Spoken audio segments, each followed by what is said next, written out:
Good morning. This is One News Now. Presidential spokesperson ROQUE insists that President Duterte has nothing to do with ABS-CBN's shutdown. He even challenged the president's critics to prove that Duterte has powers over the network's franchise renewal. To tell us more, we have News 5 correspondent MARICEL HALILI live. Mase, anong paliwanag ni ROQUE kung bakit walang kapangyarihan si Duterte na i-certify as urgent itong ang franchise renewal bill ng ABS-CBN?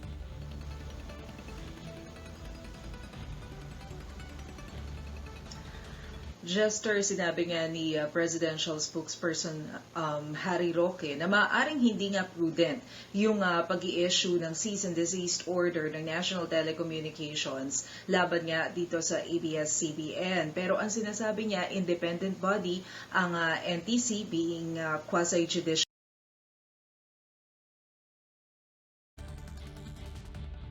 kagawaran ng executive branch. Kaya hindi sila pwedeng diktahan kung ano yung pwede nilang maging desisyon. Nung una, inamin ni Secretary Roque na masama talaga ang loob ng Pangulong Duterte, pero tinanggap na raw nito yung paghingi ng paumanhin ng Pangulo ng ABS-CBN na si Carlo Katigbak.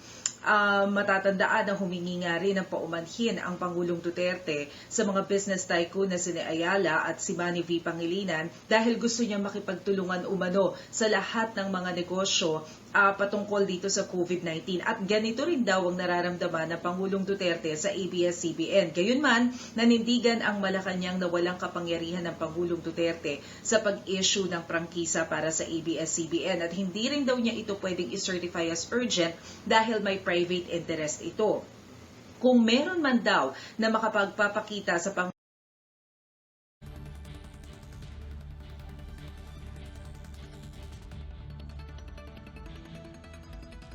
pero wala naman daw kasing ganitong batas. Exclusive power daw ito ng Kongreso. Kaya ang sinasabi niya, kung naipasa daw ng Kongreso o nakapagbigay daw sila ng resolusyon para sabihan ng NTC na magbigay ng provisional authority, dapat daw yung panukala na bigyan ng prangkisa ang ABS-CBN, maibigay din daw nila agad. Total, meron naman daw silang oras para gawin ito. Nalulungkot daw ang Malacanang na nabawasan yung mga TV networks na katulong nila para sa information dissemination, pero nandiyan naman daw ang ibang mga TV organization at news organization para tulungan sila. Nilinaw din o ipinagpilitan ng Malacanang na hindi pinressure ni Solicitor General Jose CALIDA ang NTC. Nagsabi lang daw ito ng pahayag. At bilang chairman daw ng NTC na nagtrabaho naman daw sa iba't ibang administrasyon, naniniwala daw ang Malacanang na hindi kayang diktahan ng sino man ang chairman ngayon ng NTC. Pero matatandaan natin na sa pahayag ni CALIDA, sinabi niya na pwedeng kasuhan ng graft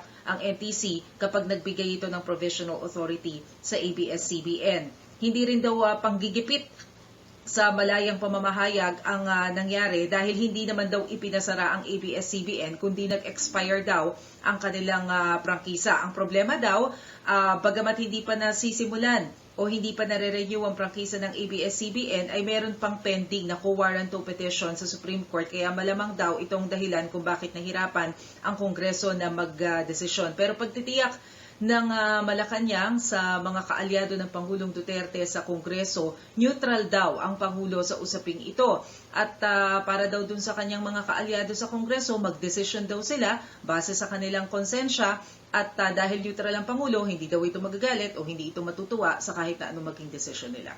Jester? Okay, Mas, do I take it to mean as well na base dun sa pahayag ni Roque, somehow they're passing the responsibility to Congress for not having immediately filed a resolution or at least worked on the resolution regarding ABS-CBN's franchise bill. But at the same time, if I'm not mistaken, you also have Roque somehow admitting na it's because also of the co-warranto petition that the OSG filed na somehow nagkaroon din ng delay sa Congress?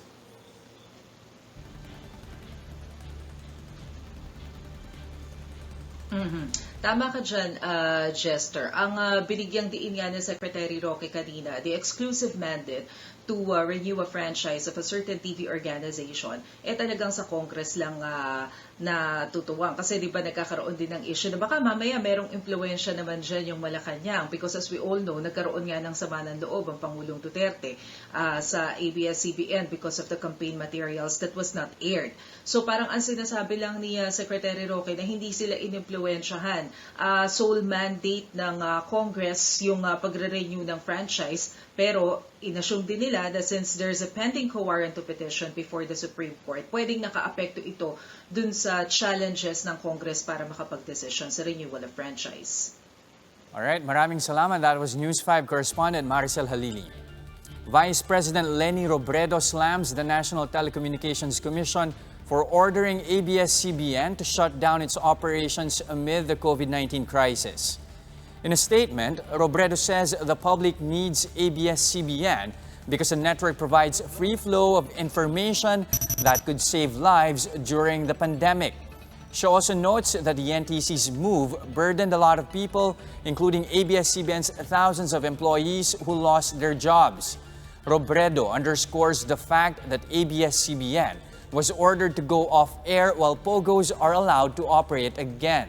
The Vice President expresses hopes that the government will be aware of the consequences caused by the shutdown, especially in the middle of a health crisis.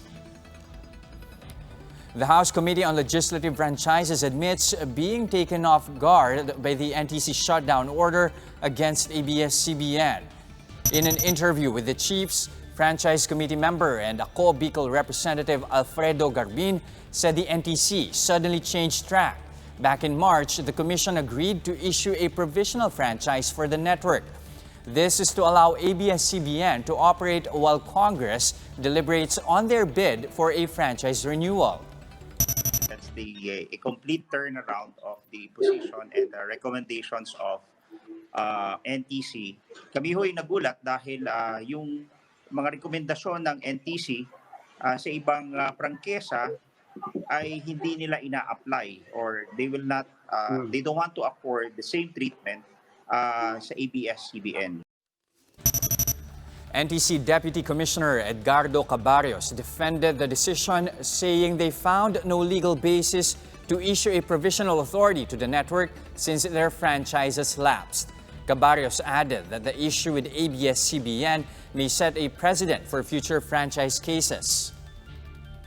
We said that in the past nangyayari to, hinahayaan. Are you now saying that your action on ABS-CBN becomes precedent for all pending applications of broadcast franchises moving forward, or perhaps even in the present? There are legislators pointing out that the ABS-CBN is not alone in this round of asking for some reprieve.